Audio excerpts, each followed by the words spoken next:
Hey guys, I'm here with my buddy Rocky. Say hi, Rocky. We're going to read you an article. We got our new Insight magazines out for the month of September. Happy September. And there is one article that I love in here. And of course, it's got all of our promotions and everything that's going on for the month of September for Patterson. However, this article really spoke to me, and I think that it could honestly speak to anybody for both professional and personal lives. So I'm going to read it for you, because a lot of us say we don't have time. You know, I drop these magazines off and it's like, I get it. Like, you're busy, you have an appointment, you have appointments all day long, then you have home life. And again, this kind of talks about your work-life balance, and it's just kind of hard to control sometimes. So I thought I will read this to you. So anybody who's on the go, walking around, wants to take a listen, then I will be here for you to read you the article. So what it's called Strive for Satisfaction, Not Balance. Veterinary medicine is riddled with self-imposed unrealistic expectations, such as making every client happy and not making mistakes.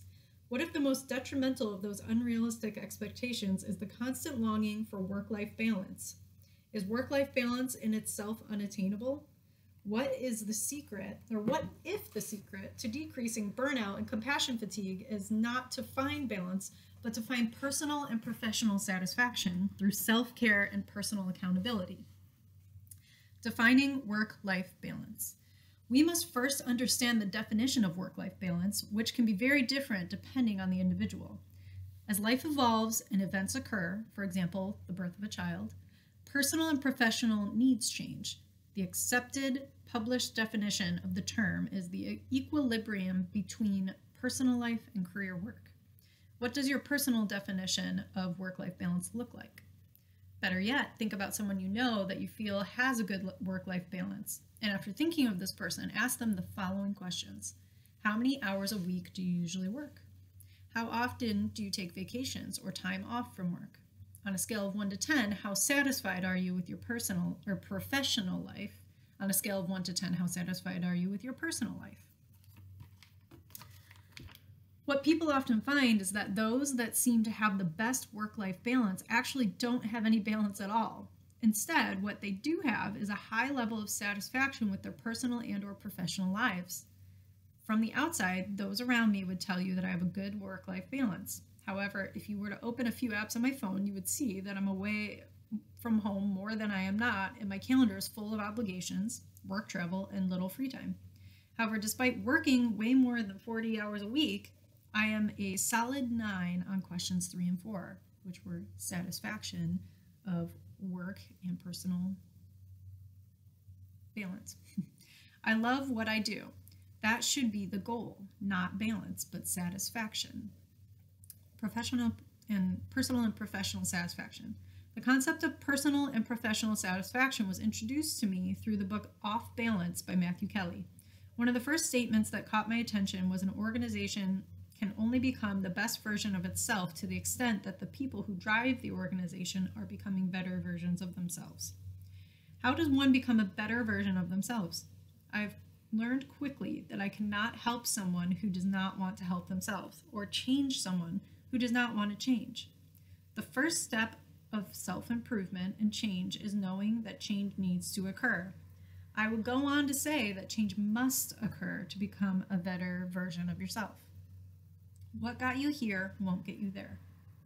Not only am I challenging you to change your goal from balance to satisfaction, but learning to embrace change itself is at the core of finding happiness and satisfaction. This all starts with taking personal responsibility for your satisfaction. What doesn't make you happy?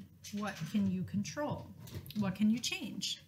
In a caregiving industry, it is counterintuitive to think about not taking care of someone or something else and focusing on your own self-care. However, there is a reason those friendly flight attendants tell you to please secure your own oxygen mask before helping those around you. If you don't, then you will certainly get to a point where you will not be able to help anyone because you didn't prioritize yourself. Empowerment. I have a personal mantra that helps me focus on things that are worth my time and energy. I have a limited amount of mental capacity a day, and I will spend it on things I can control rather than things I cannot. And again, that mantra is, I have a limited amount of mental capacity a day, and I will spend it on things I can control rather than things I cannot. This statement is about me and what I can personally control and influence. If my flight gets canceled, I don't waste time or energy on why it canceled. Instead, I quickly transition to what I can do to get a similar outcome. I learned this from a simple equation called the R factor. Events plus responses equal outcomes. Events are naturally occurring things that happen in our lives and are outside of our control, like a canceled flight. The outcome from those events is a direct result of our response. Thus, if you want a different outcome, you must provide a different response. Again, it's in your control. It's very empowering once we realize that the things we don't like about our life, career, and relationships are just a change away from being different. Yes, some changes are harder than others, but what got you here won't get you there. This is the last part of the article. Improving professional satisfaction. There are 168 hours in a week. If you sleep an average of 7 hours a night and work an average of 40 hours a week, you spend a third of your time awake at work. This is a large portion of our lives, and it's important that we are satisfied as possible with the work that we do. How did you answer question 3, which was, what is your satisfaction level with your professional life on a scale of 1 to 10? And why isn't that number higher? What can you do to improve that number? When you think about things that impact your job satisfaction the most, we must approach them with realistic expectations. When I survey an audience of veterinary professionals with this question, I get answers such as clients with no money, euthanasias, too much to do, not enough time, it's a big one, conflict in the workplace, and so on. My next question is always, how many of these things are going away tomorrow or are avoidable? Realistic expectations of what we can and cannot change are key to ensuring we don't spend our limited mental energy on things out of our control. No matter how hard we try, we cannot control a client's personal finances, nor can we avoid personality differences in the workplace. What we can control is providing payment options for our clients and communication training for our team. From there, those individuals must take personal responsibility, or should I say, they must control their own R. As you explore these concepts and how to improve your professional satisfaction, understand that there is no such thing as leaving work at work and home at home.